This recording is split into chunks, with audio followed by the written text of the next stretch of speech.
ओम नमः सुदेव्याय। ओम नमः सुदेव्याय। ओम नमः सुदेव्याय। मंगलम भगवान वीरो मंगलम नाथमोहनी मंगलम कुंद कुंदात्यो जैन धर्मोस्तु मंगलम सर्वमंगल मांगल्यम सर्वकल्याणकारकम प्रधानम सर्वधर्माणां जैनं जयतु शास्त्रम् जैनं जयतु शास्त्रम् देहक्षता जैनीदशा मर्ते देहाती ते ज्ञानीनां चरणिमा वंदने हो अग्नि ते ज्ञानीनां चरणिमा वंदने हो अग्नि।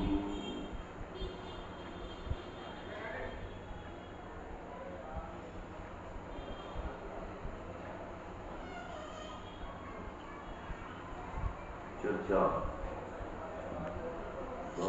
दर्शन ग्रंथ के माध्यम से बन रहे हैं। इसमें शंका समाधान के रूप में अथवा प्रश्नोत्तर के रूप में चर्चा है। अभी अपनी चर्चा 602 प्रश्न तक की हो गई थी। 203 नंबर का प्रश्न चलेगा। अभी कल अपनी 2 प्रश्नों की चर्चा हुई थी। द्रव दृष्टि हुए बिना क्या पर्याय दृष्टि नहीं छूटती। दूसरा प्रश्न था कि पर्याय के परिणाम होते रहने पर भी क्या पर्याय दृष्टि छूट जाती है। तो 2 प्रश्नों की चर्चा करने का विस्तार में की थी। आज प्रश्न है, क्या ज्ञानी के सर्वभाव ज्ञानमय और अज्ञानी के सर्वभाव अज्ञानमय होते हैं? ये प्रश्न है। उसका जो समाधान इसमें दिया हुआ है उसको अपन पढ़ते हैं पहले, इसके बाद फिर इस पर विचार करेंगे। तो ज्ञानी के सर्वभाव ज्ञानमय और अज्ञानी के सर्वभाव अज्ञानमय होते हैं, क्या प्रश्न है। तो उसका जो समाधान है, देखिए, ज्ञानी की दृष्टि बदल गई है। ज्ञानी की दृष्टि बदल गई है, इसलिए उसके समस्त भाव ज्ञानमय हैं, जबकि अज्ञानी की दृष्टि बिल्कुल विपरीत होने से उसके जितने भाव होते हैं वे सब अज्ञानमय हैं।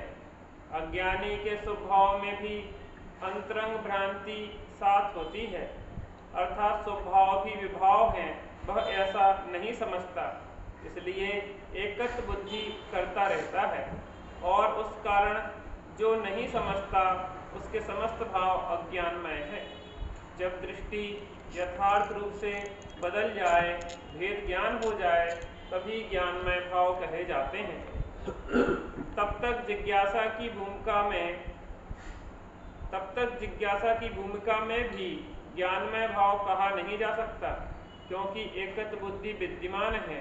जिज्ञासु को रस तो मंद पड़ा है, परंतु सर्व ज्ञानमय भाव कब होते हैं कि जब भेद ज्ञान की ज्ञातापने की धारा हो, तब सर्वभाव ज्ञानमय होते हैं, और ऐसा न हो तब तक सर्वभाव एकत्व बुद्धि रूप हैं, इसलिए वे सब अज्ञानमय कहे जाते हैं। जिज्ञासु जीव छूटने की भावना करता है, परंतु अभी एकत्व परिणति हो रही है, एकत्व बुद्धि है और दिशा परिवर्तित नहीं हुई है। यदि दृष्टि का एक घड़ा सीधा हो जाए तो सब भाव के घड़े सीधे हो जाते हैं। एक दृष्टि का घड़ा औंधा होने से सब घड़े औंधे ही रहते हैं। ये इसका समाधान दिया है विस्तार में। ये शास्त्रों में इसके खुलासा आते हैं कि जैसे स्वर्ण के सारे आभूषण जितने बनते हैं सब स्वर्ण में होते हैं और लोहे के जितने आभूषण होते हैं सब लोहे में होते हैं। अथवा कई दृष्टांत और दिए हुए हैं, जैसे सर्प के लिए दूध भी पिलाओ मीठा तो भी उस दूध का वो जहर बनाता है। शंख के लिए कुछ भी खिलाओ, काली मिट्टी खाता है फिर भी वो सफेद रूप शरीर के अनुरूप परिणत कर देता है। ऐसे यहाँ पर जितने भी ज्ञानी जीव होते हैं उन ज्ञानियों के जो भी भाव है, चूंकि उसके पास भेद विज्ञान हो गया है तो अब उसका जो कुछ भी सोचना होता है, जो कुछ भी जानना होता है वो सब भेद विज्ञान पूर्वक ही जानता है। इसलिए उसके सारे भाव ज्ञानमय ही कहे जाते, उसके अज्ञानमय भाव नहीं होते। और अज्ञानी जी जिसको चूंकि शरीर आदि संयोगों में, आश्रवादी भागों में एकत्व बुद्धि बढ़ रही है तो उसका जो भी देखता है, जो भी सोचता है वो सब अज्ञानता पूर्वक का सोचता है। इसलिए यहाँ पर दिया है कि ज्ञानी की दृष्टि बदल गई, इसलिए उसके समस्त भाव ज्ञानमय ही है, जबकि अज्ञानी की दृष्टि बिल्कुल विपरीत होती है। विपरीत होने से उसके जितने भाव होते हैं वे सब अज्ञानमय होते हैं। यहाँ तक कि अज्ञानी के जो भी व्यवहार में जो धर्म के भाव पर बोलते हैं तो जो भी उसके शुभ भाव होते हैं उन शुभ भावों में भी अंतरंग में उसकी भ्रांति चलती रहती है और भ्रांति चलते रहने से उन शुभ भावों को वो बुरे नहीं जानता है, ये नहीं जानता है, उनमें उसके लिए उपाधि बुद्धि होती है। इसलिए उसमें एकत्र बुद्धि पूर्वक के जो भाव है वे सब जो उसके सब अज्ञान में होते हैं, उसके उन भावों में भी कहते हैं वास्तव में विपरीतता ही चलती रहती है। जब दृष्टि यथार्थ रूप से बदल जाए, वेद विज्ञान हो जाए, तभी ज्ञानमय भाव कहे जाते हैं। तब तक जिज्ञासा की भूमिका में भी ज्ञानमय भाव कहे नहीं जा सकते, क्योंकि उसकी एकत्व बुद्धि अभी विद्यमान है। जिज्ञासु को भले ही बाहर के कार्यों में, विवाह परिणति में रस मंद पड़ जावे, परंतु अभी सर्व ज्ञानमय भाव उसकी नहीं कहे जाएंगे। ज्ञानमय भाव कब कहे जाते हैं तो कहते हैं कि जब वेद विज्ञान की ज्ञाता पने की धारा हो तब सर्व भाव ज्ञानमय होते हैं, और ऐसा ना हो तब तक सर्व भाव एकत्र बुद्धि रूप ही है, इसलिए वे सब अज्ञानमय कहे जाते हैं। क्या कहा?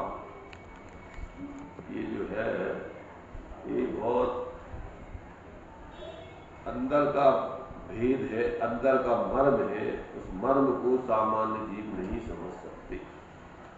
बाहर में साधु भी बन जाओ, बाहर में अनेक प्रकार के शास्त्रों का वाचन करो, दूसरों को उपदेश दो, पर सब में विपर्यास चलता रहता है। सब में उसमें एकत्र बुद्धि पूर्वक का दम्भ बढ़ता रहता है, उसमें कर्तृत्व स्वामित्व आदि का भाव में चलता रहता है। तो ये सारे के सारे यहाँ तक कि ये बता रहे हैं कि जैसे कोई जीव अभी तत्वाभ्यास करके आत्म कल्याण के लिए, समझने के लिए प्रयत्नशील है, तो उसके कसायों की मंदता होने से कर्मों का आश्रव बंद तीव्र नहीं होता। जिज्ञासु की भूमिका में उसके लिए अभी मैंने शास्त्र आगम के ज्ञान पूर्वक अपनी खुद की बुद्धि से निर्णय करके और ज्ञानियों का सत्संग करके समझने के लिए प्रयत्नशील तो है वो, परंतु अभी जब तक स्वयं वेद विज्ञान नहीं हो तब तक उसका वो भाव भी अभी अज्ञानमय ही कहा जाएगा, ज्ञानमय भाव नहीं कहा जाएगा। ऐसा जो है यहाँ पर ज्ञानी और अज्ञानी की यहाँ व्याख्या की जाती है, और शास्त्रों में उसकी व्यवस्था है भी ऐसे ही। क्यों तो बताते हैं कि ज्ञानी स्वप्न में भी अपने सम्यक आदि में दोष नहीं लगने देता है। रात्रि में भी उसको स्वप्न आते हैं तो स्वप्न में भी उसका भेद विज्ञान बढ़ता है। ऐसे यहाँ पर जो ज्ञानियों का जीवन होता है वो 24 घंटे का ज्ञानमय ही होता है। उठते बैठते खाते पीते चलते फिरते सब समय उसका ज्ञान जागृत रहता है, इसलिए उसके किसी में भी एकत्र बुद्धि नहीं हो पाती। आश्रमों में उसके एकत्र बुद्धि नहीं हो पाती।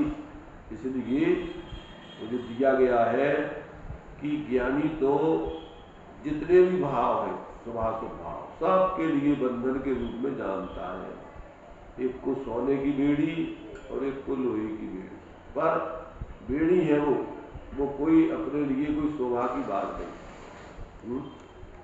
तो अज्ञानी जीवों को तो पुण्य के कार्य और पुण्य के उदय के भावों में रस आता है। शुभ कार्यों में उसके लिए क्या है, हित बुद्धि होती है, और पुण्य के उदय के बाहर की अनुकूलताओं में उसको अच्छा लगता है, और पाप के उदय के भावों में उसको बुरा लगता है। और पाप के कार्यों में जो थोड़ा व्यवहारिक धर्म बुद्धि है, पर जिसकी व्यवहार धर्म बुद्धि नहीं है, लौकिक बुद्धि है, उसको तो धर्म के पुण्य कार्य भी बुरे लगते हैं। यहाँ भी मजबूरी में आता है। संसार के काम, बाहर के विषय भोग, बाहर के संयोग, उसमें तो रस लेता है, और व्यवहार धर्म के कार्यों में भी उसको अच्छा नहीं लगता है। इसलिए उसको तो पुण्य के कार्य भी सुहाते नहीं।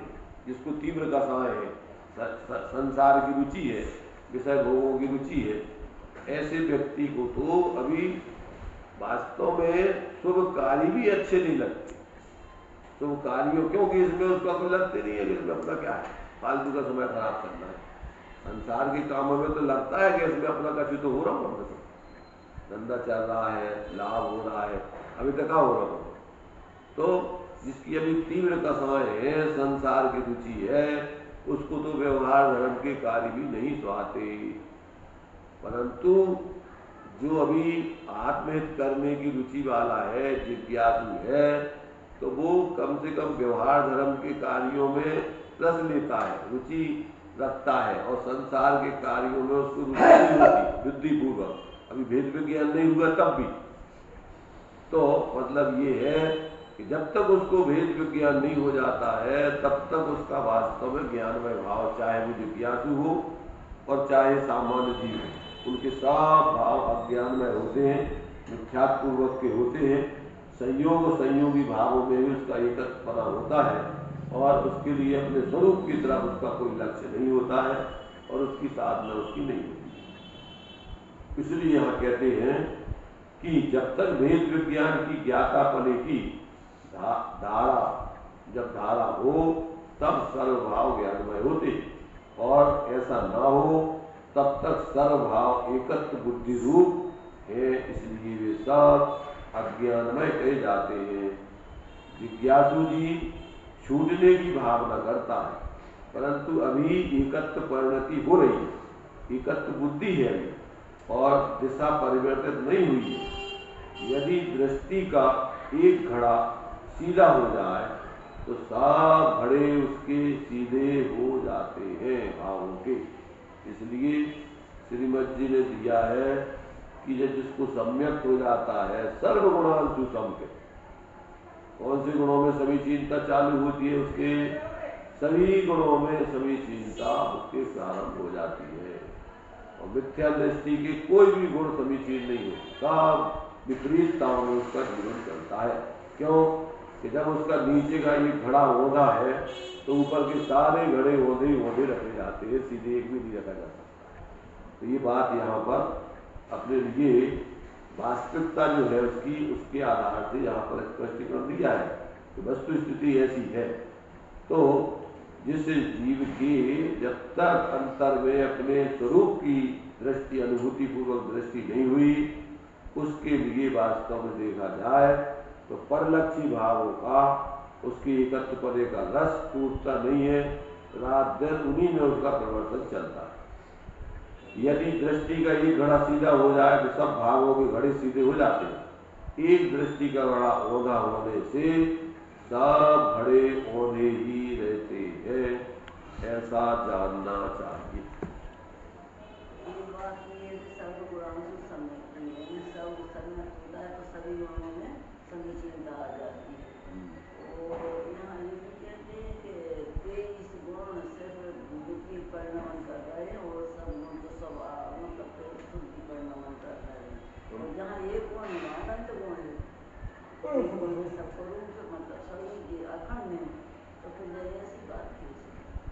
ऐसी बात जो है ये सब क्षयुप ज्ञान में अपनी बुद्धि के सामान्य निर्णय है। भगवान के ज्ञान में जो आया है, जब एक गुणों में अनंत गुणों का रूप है तो अनंत गुण ही उसके विपरीत कहे जाते हैं।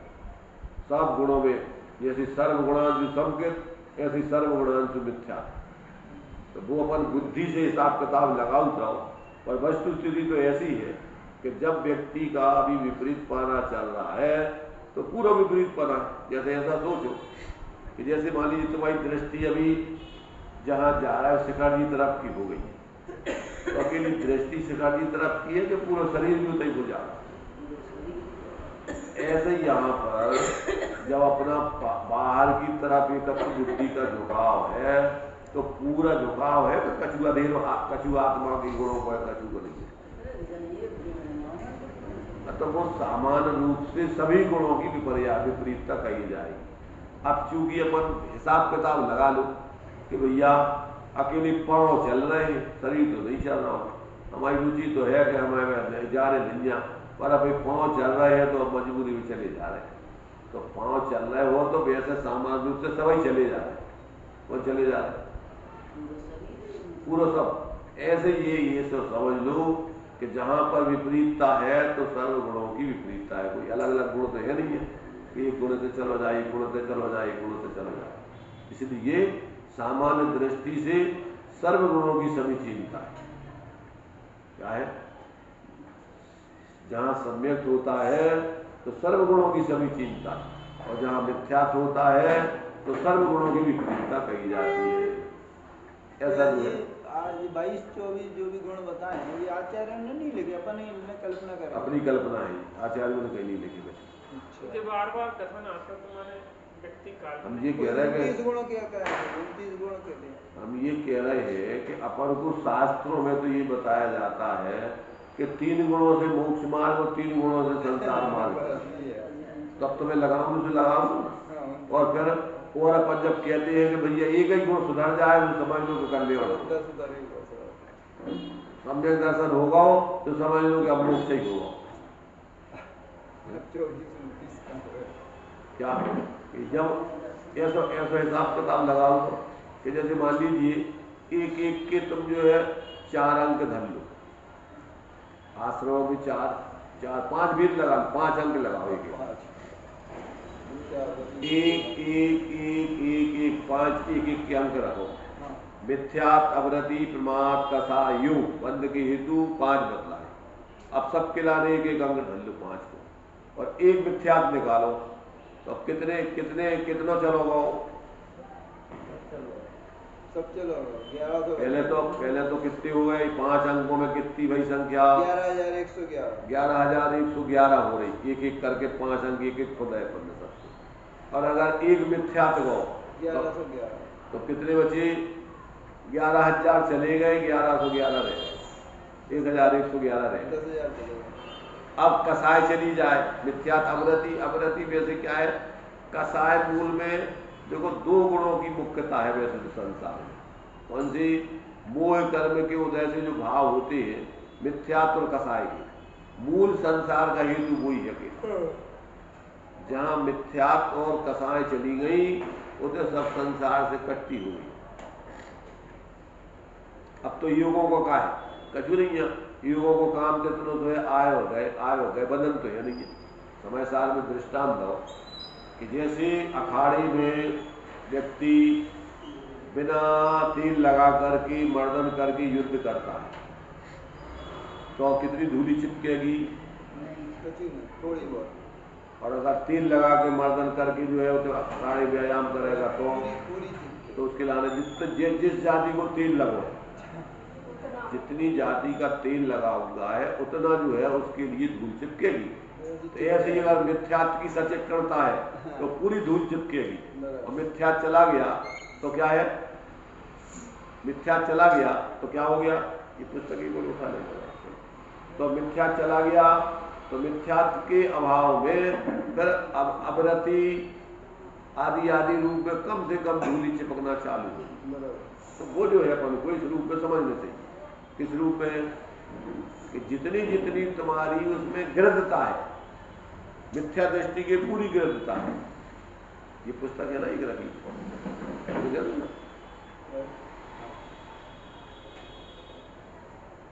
तो ये अपन को बराबर समझना चाहिए।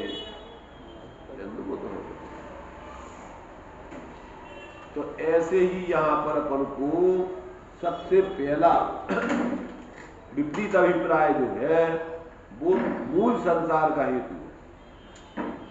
और जहां विपरीत अभिप्राय चला गया अब वहां अस्थिरता जन संसार रह गया।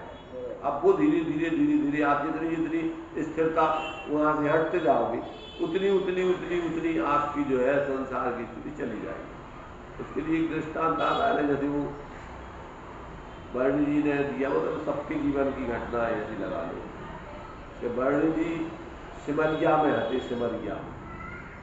सिमरिया गांव का नाम है। तो फिर वे चातुर्मास कर रहे थे चुल्लक अवस्था में। तो जो है चातुर्मास के बाद अब उनने कही हमें तो शिखर जी जाने। तो लोगों ने कही महाराज शिखर जी बहुत दूर है, इसलिए जो है आप तो अगर चातुर्मास के बाद अगर आपको बिहार करने को भैया 4 महीना एक जगह रह लो तो एक जगह पर अभी उतने नहीं रहने चाहिए, अपन को वहाँ से बिहार करने चाहिए। उन्होंने कहीं दस्तूर कर लो, आप तो थोड़ा बहुत 2-4 किलोमीटर के आस पास अपने चले जाओ, बाद में से लौट आएंगे। तो सिमरिया से भी चल गए और 10 साल लोगों ने कही, उनने जो है शिखर जी के लाने सिमरिया से बिहार करना। तो लोगों ने कही कि महाराज शिखर जी तो बहुत दूर है और आप जो है अपन थोड़ा बहुत अपने तो जो 4 महीना के बाद जो छोड़ने चाहिए वो अपने दस्तूर करके लौट आए। तो उन्होंने कही भैया देखो अब हमारे लाने शिखर जी तो हमारे पास ही आ गई और सिमरिया हमारे बहुत दूर हो गई।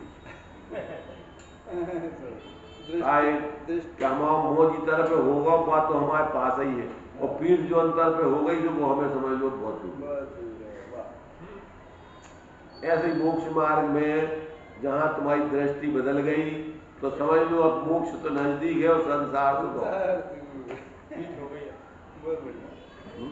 जहां दृष्टि वहां सृष्टि, वही जीवन तुम्हारा अब समझ लो बन गो। और जहां तुम्हारी पीठ हो गई अब समझ लो वो भले कितने नजदीक है। लोग में भी बोला थे कि नजदीक रह करके भी बहुत दूरी रहती है और दूर रह करके भी बहुत नजदीकी होती है। लौकिक दृष्टि से आप लोगों ने गीत सुना होगा, क्या सुना होगा? दूर जो एक गीत गाया जाता है कि वो पास रहे या दूर रहे नजरों में समाये रहते हैं, इतना तो बता दे कोई मुझे क्या प्यार इसी को कहते। चाहे कितऊ रहो तुम दुनिया के किसी कोने में, परंतु अगर तुम्हारे हृदय में उनका स्वरूप जमा हुआ है तो अब वे तुम्हारे समझ लो कि दूर है ही नहीं है, वे तो तुम्हारे पास ही है। तो मतलब ये है कि जिसकी दृष्टि में स्वरूप समा गया, क्या जिसके हृदय में राम तहाँ न पाप समाए और रहे बाज जिस पेड़ पर पंछी तहाँ न जाए। क्या कहा कि जिसके जीवन में आत्मा राम बस गया है अब उतने पाप नहीं समा सकते। क्या नहीं समा सकते? अब पाप नहीं समा सकते। क्यों? दृष्टांत दिया कि जिस पेड़ पे बाज बैठ जावे, बाज जानते हो नहीं? गिद्ध नहीं होता है बाज। बे नहीं है, बाघ नहीं हुआ। अपने यहाँ का राष्ट्रीय पक्षी है जामबाज बोलते हैं अपन। इनके अपने जो अपने यहाँ के जो बेहूदे सेन है उनके लिए अपन बोलते जामबाज। बाज समझ लो कि जिस पर नजर पड़ जाए तो समझ लो अब वो बचेगा नहीं। तो राष्ट्रीय पक्षी तो मोर को बोलते हैं ना। राष्ट्रीय पक्षी है मोर, लेकिन बाज को ही बोलते। बाज जो है जावाज अपने यहाँ बाज जो है रीगल बोलते हैं जिसको, रीगल वो उसका वो मूल है उसका। तो वो जो है इतना तेज होता है, उसकी दृष्टि इतनी पैनी होती है और इतनी पकड़ उसकी इतनी जोरों की जाती है, झपट्टा इतने जोर से मारता है कि फिर बच नहीं सकता। जैसा झपट्टा। ऐसे ही जिसकी दृष्टि बदल गई तो समझ लेना कि अब वो जो है बचने वाला नहीं। बाज और गिद्ध में क्या अंतर होता है? अरे भाई गिद्ध अलग चीज है, गिद्ध मांस खाते हैं। बाज जो है वो जिंदा जानवरों को पकड़ता है, बच्चों तक को उठा ले जाता है। तो खाता है। हाँ खाता ही हो। बड़ा होता है, बड़े बड़े होते हैं। हाँ बराबर। तो वे जो है वे अलग होते हैं। देखे होंगे कोई। ये क्यों यूट्यूब पे देखे जाएंगे। चारों तरफ वे घूमत रहे। हाँ, नहीं, देखना है। तो ये जो है अपन को समझना क्या है सिद्धांत, कि जिसकी दृष्टि में अपना स्वरूप आ जाता है अब उसका संसार समझ लो सूख जाता है, ज्यादा संसार नहीं रहता। और जिसकी दृष्टि में भले ही बाहर में साधु बन जाए, धर्म के कितना ही कार्य करे, पर जिसकी अभी दृष्टि नहीं बदली वो धर्म से बहुत दूर है। इसलिए जीव अनंत बार साधु बन गया पर दृष्टि नहीं बदली तो जीवन में धर्म की गंध नहीं आती। पर पढ़ते ना, यावन ज्ञान चरिता सम्यकता न लहे सुदर्शन धारो भव्य पवित्र। बिना सम्यक दर्शन के तुम्हारा बड़े बड़े महाव्रत कितने ही ज्ञान सब जीरो है, उसकी कोई कीमत नहीं। किसकी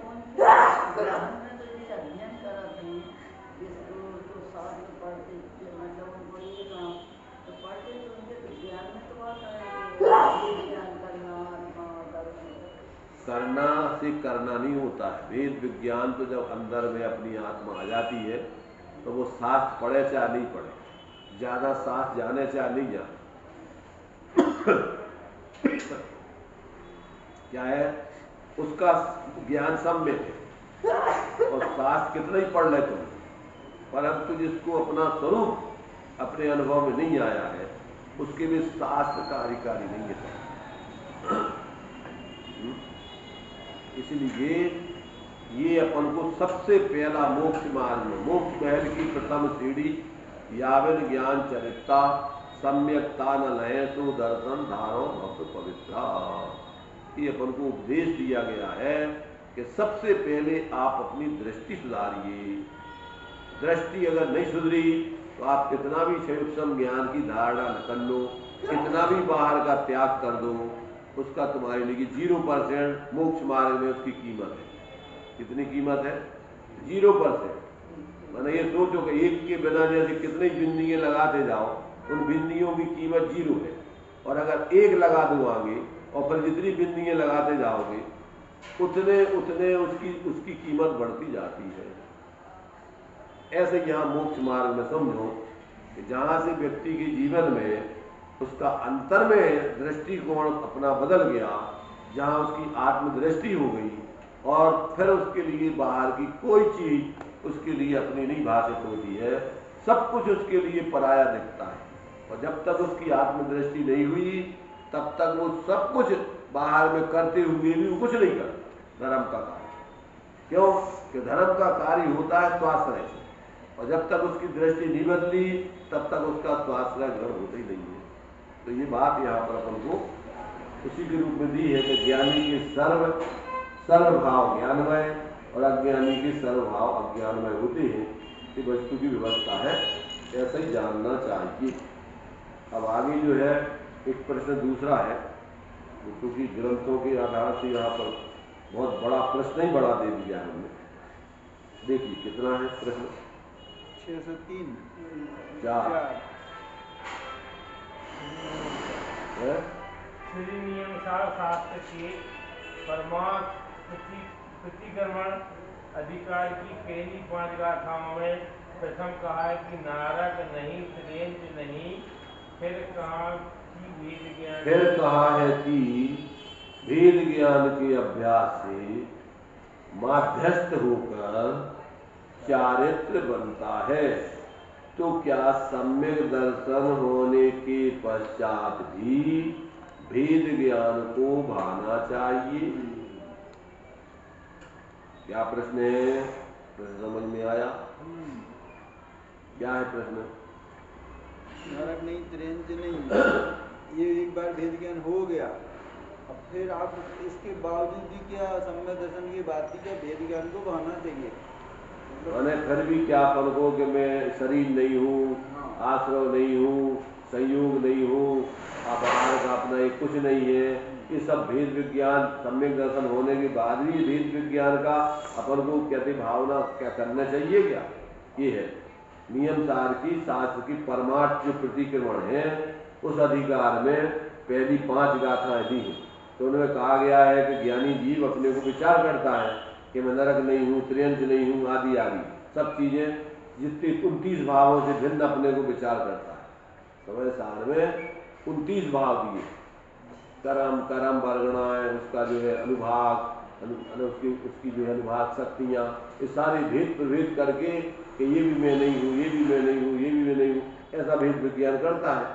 तो ये कहते हैं कि क्या इस प्रकार से सम्यक दृष्टि हो जाने के बाद भी क्या उसको फिर भी भेद विज्ञान का अभ्यास करना पड़ता है, और उसके आधार से उसके लिए चारित्र की स्थिति बनती है विशेष?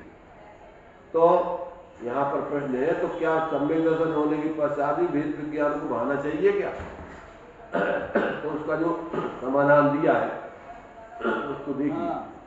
हाँ, सम्यक दर्शन होने के बाद भी भेद ज्ञान को भाना, भेद ज्ञान के अभ्यास से माध्यस्थ होकर चारित्र बनता है। भेद ज्ञान में सम्यक दर्शन होता है, उसी में चारित्र भी होता है, और उसमें केवल ज्ञान भी होता है, सब उसी में होता है।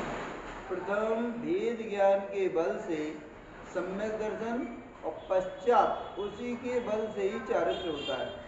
इस प्रकार सर्वत्र भेद ज्ञान ही है। प्रारंभ से अंत तक भेद ज्ञान के अतिरिक्त अन्य कोई मार्ग नहीं है। मार्ग तो सीधा सरल है, परंतु अनादि अभ्यास के कारण वह महंगा हो गया है। मार्ग कोई उल्टा पलटा नहीं है। महंगा का मतलब कठिन हो गया। हाँ, कठिन हो गया। मार्ग कोई उल्टा पलटा नहीं है। बाय में इतने कार्य करना ऐसा उसमें नहीं है, सब अंतर में करने का है। प्रारंभ से अंत तक एक ही मार्ग है। वेद ज्ञान के अभ्यास से संवर, प्रत्यक्ष आदि सब प्रकट होते हैं। अनादिकालीन एकत्व बुद्धि के कारण उसे भेद ज्ञान प्रथम सहज नहीं होता, विचार आकर छूट जाते हैं, सहज परिणति नहीं है। इसलिए वेद ज्ञान को उपयोग में लाए, इतने में वह उपयोग छूट जाता है। इस प्रकार उपयोग बारंबार फिरता रहता है और उसे स्थिरता नहीं होती, श्रद्धा का बल उतना नहीं टिकता, परिणति सहज नहीं हुई है, इसलिए उसे प्रथम भूमिका विकट लगती है। क्या बार बार बाना चाहिए। देखो, ये सब चीजें जो है प्रैक्टिकली जो है ये इसके शंका समाधान है। जो व्यक्ति इस मार्ग पर चलते हैं वे समझते हैं कि वास्तव में किस तरीके से मोक्ष की सिद्धि होगी। तो आचार्य तो कहते हैं कि जितने भी आज तक सिद्ध हुए हैं तो कैसे हुए हैं? वेद विज्ञान के बल से ही आज तक जितने सिद्ध हुए हैं, हो रहे हैं, होंगे, वे सब भेद विज्ञान की महिमा है। उसमें भेद विज्ञानता सिद्धा सिद्धा एक केचन अस्सी भाव को बद्धा बद्धा ये किल कीचन। जितने भी संसार में बंधे हुए हैं वे सब भेद विज्ञान के अभाव के कारण से संसार में बंधे हुए, और जितने भी आज तक सिद्ध हुए हैं, हो रहे हैं, होंगे, वो सब भेद विज्ञान के बल से हुए हैं, हो रहे हैं, होंगे। भेद विज्ञान के अलावा और कोई दूसरा सुखी होने का मार्ग नहीं है। इसलिए आचार्य कहते हैं कि जब तक पराच्युत्वा ज्ञानम ज्ञाने प्रतिष्ठित, जब तक ज्ञान ज्ञान में स्थित नहीं हो जाए तब तक भेद विज्ञान की करवत तुम्हारी चलते रहना चाहिए। भावेत भेद विज्ञान, करवत जानते हो? करवत काठ को काटने के लिए जो करवत होती है, उसको जब तक दो टुकड़े उस लकड़ी के नहीं हो जाए तब तक उसको चलाते हैं। हाँ, तब तक उसके लोहे को काटने की होती है, तुम्हारे से लकड़ी को काटने की, सबको काटने के लिए जो आरी होती है वो कब तक चलाई जाती है कि जब तक उसके बिल्कुल अलग अलग दो फाड़ नहीं हो जाए। ऐसे ही अपन को अपने ज्ञान में ज्ञान स्वरूप आत्मा और इसके अलावा जो कुछ भी है वो सब अपने से भिन्न है। बार बार 24 घंटे इसका अभ्यास करोगे तभी आपका मोह क्षीण होगा। दर्शन मोह और चारित्र मोह, दोनों मोह के अभाव करने का एक ही उपाय है। क्या मान लो जैसे अपन को दर्शन मोह चला गया, सम्यक दर्शन हो गया, तो अभी सम्यक दर्शन हो गया तो अभी तो सब कुछ संसार के कामों में प्रवृत्तियों की थे, तो तभी भेद विज्ञान करना। अरे भैया जी का है, अभी में अपन काय हो रच पच रहे, का रखो है कुछ, ये अपनों का चूहे ही नहीं। अपने चेतन आत्मा को छोड़ के परमाणु माता अपना है नहीं, अब अपन फिर भी इसमें कितने रच पच रहे। तो जितना अपन उस भेद विज्ञान को अंदर से भाएंगे, इसलिए क्या है, सम्यक दृष्टि के जीवन में ज्ञान वैराग का बल निरंतर चलता रहेगा। सम्यक दृष्टर भवति नियम क्या है, सम्यक दृष्टर भवति नियतम ज्ञान वैराग सा, नियम से उसके ज्ञान वैराग की सामर्थ्य रहती ही है, और वो धीरे धीरे बढ़ते बढ़ते चरम सीमा तक जब तक वैराग नहीं हो जाए तब तक वो ज्ञान वैराग। तो अपन 6 डाला बोल देना, विषय चाह दब दाह जगत जन अरनि दजावे, और ताक उपाय न आन ज्ञान घन घान बजा। कौन बुझा सकता है विषय कसायों की चाह की दाह? विषय चाह दब दाह, विषयों की चाह की दाह कैसी है? वो जंगल अग्नि, जैसे जंगल में आग लग जाए, ऐसे जंगल में आग लग जाने जैसी विषयों की चाह की दाह है। तो उसके लिए बुझाने के लिए दमकले ममकले काम में नहीं आती। कौन काम में आता है? घनघान। घनघान माने भयंकर बादलों की घोर बरसात। जंगलों की आग बुझाने के लिए घोर बरसात हो गए, तब बहुत जो सालों से आग लगी रहती है, ये अफ्रीका इधर जंगलों में। तो ऐसे ही अंदर में अपने आत्मा में जो विषय कसायों की चाह की जो दाह है, वो जो जंगल में रहने वाले प्राणियों जैसे जला देती है, ऐसे ही अपने जीव के लिए चारों तरफ से उसको बहुत ही दुखी करती है।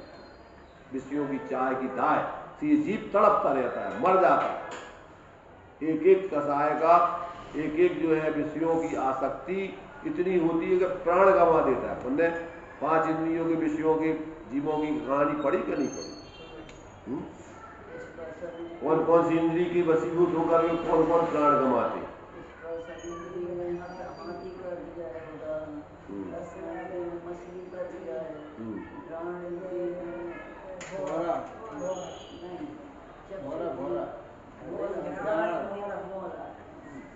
चक्षु में पतंगा,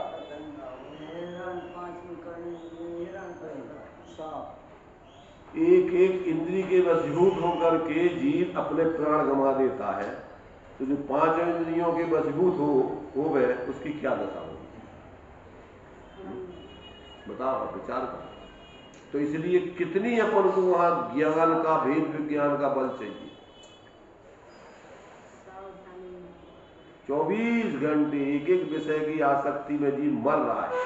अगर जिसको खाने की आदत पड़ जाए, रस लेने की, जो भी चीज़ की आदत, मर जाएगा पर वो छोड़ता नहीं। जिसके लिए मीठा खाने की आदत है, अब उसको डायबिटीज हो गई है, सब डॉक्टर मना कर रहे हैं, फिर भी छुप के खा लेगा वो, फिर भी दूसरी तरफ तरीके से उसके कभी बनवा लेगा।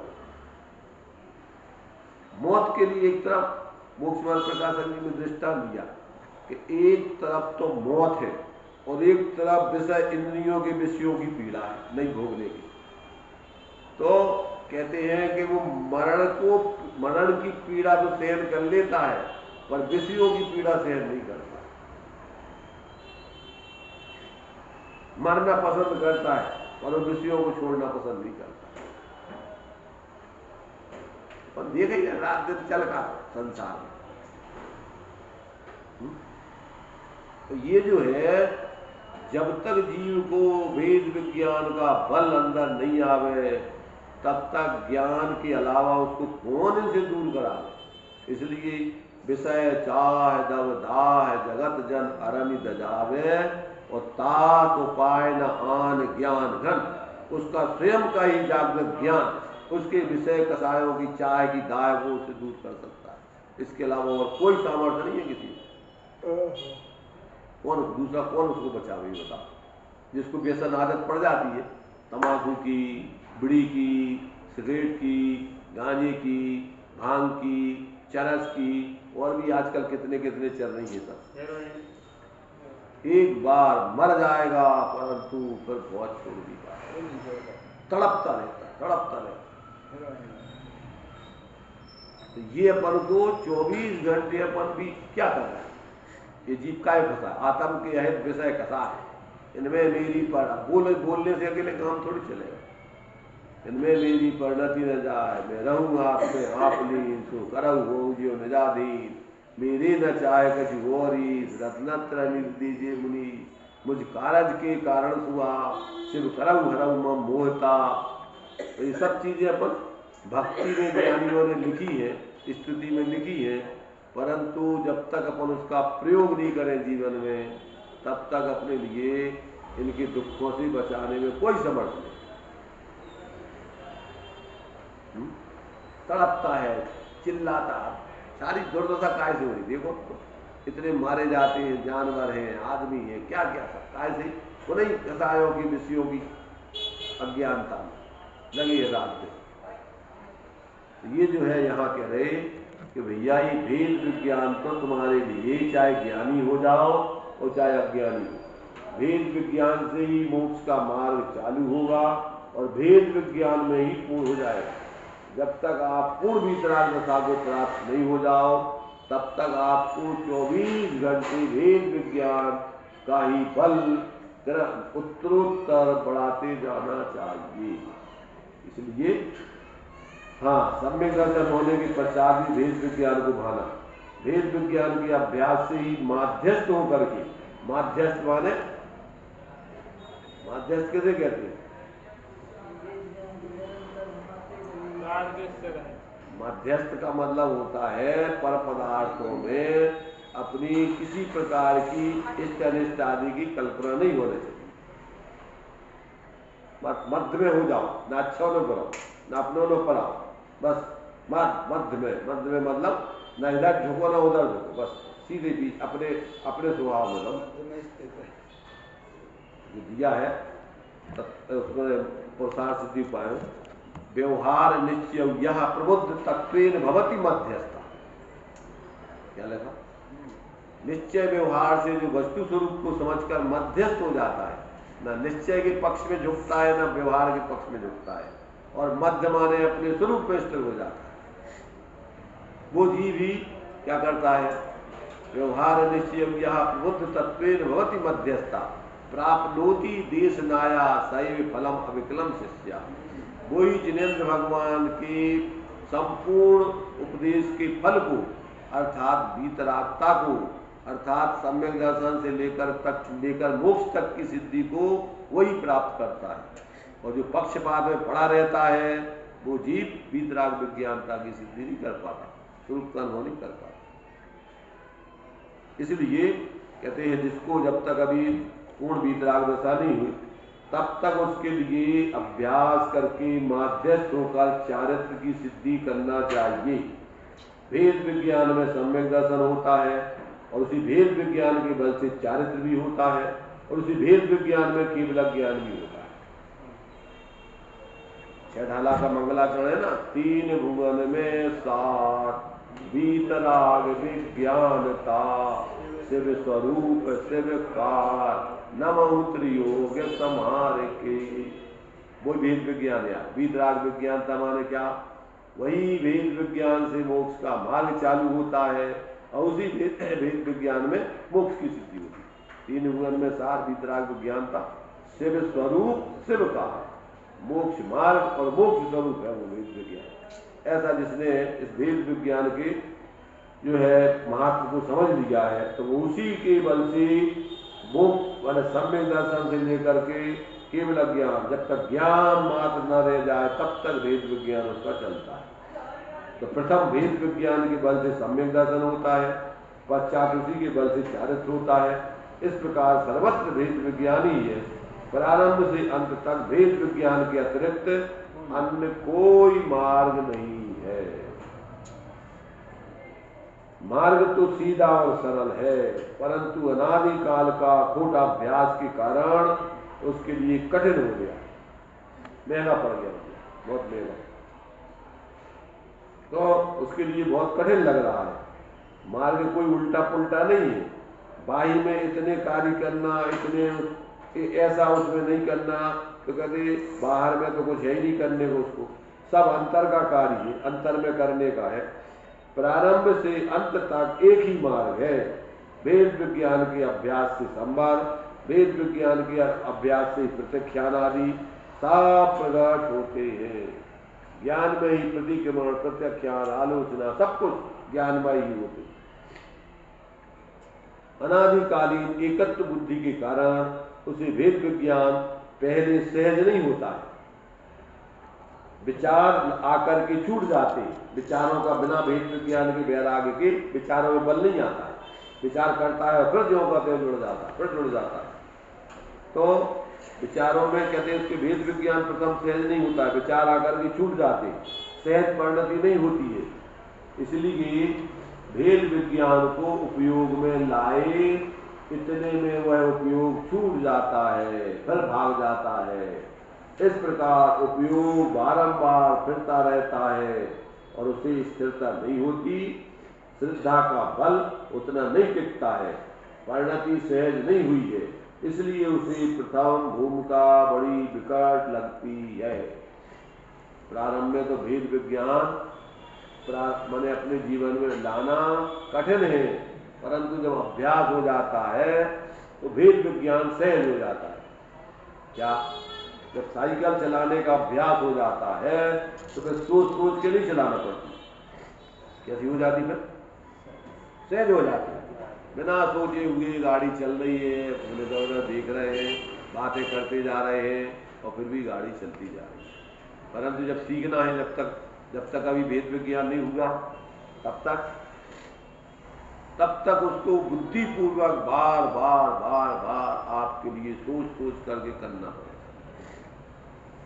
एकांत में पहले करना पड़ेगा और जब सीख जाओगे तो भीड़ में भी आपके लिए फिर किसी प्रकार की कोई परेशानी नहीं होगी। भीड़ में भी आप एकांत ढूंढ लोगे, भेद विज्ञान करके अपना कार्य कर लोगे। भीड़ भी है तो भी आप अपनी गाड़ी बिल्कुल सहज चलाओगे, कोई उसमें विचलित नहीं हो।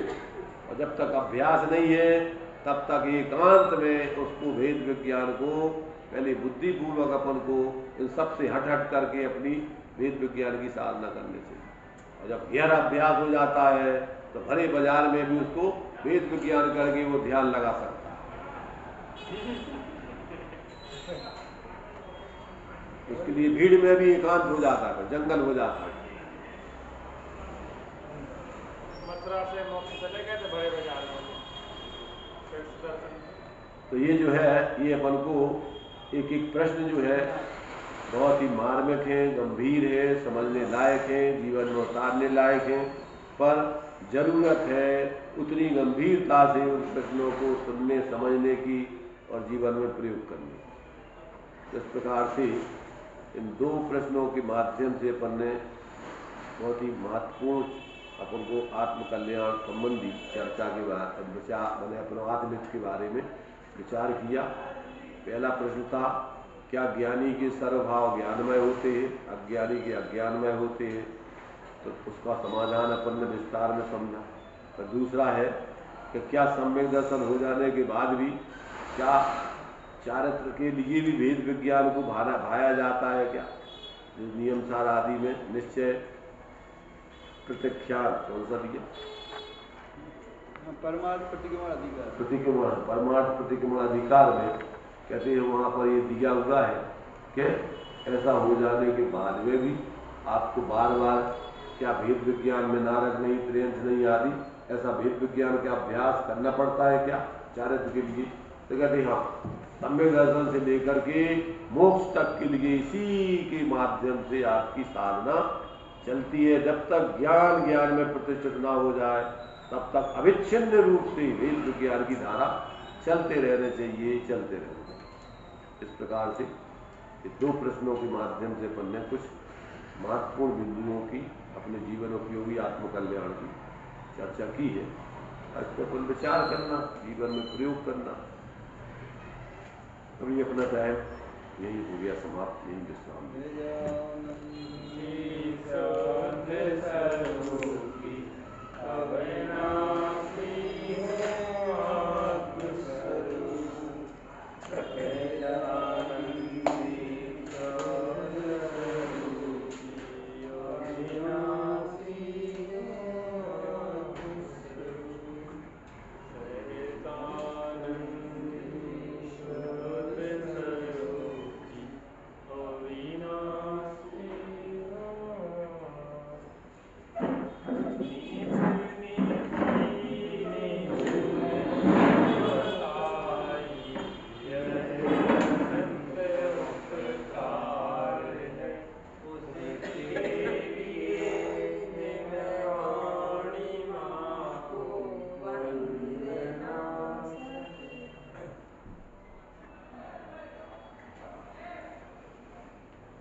ऊपर से आई थी कहते हैं।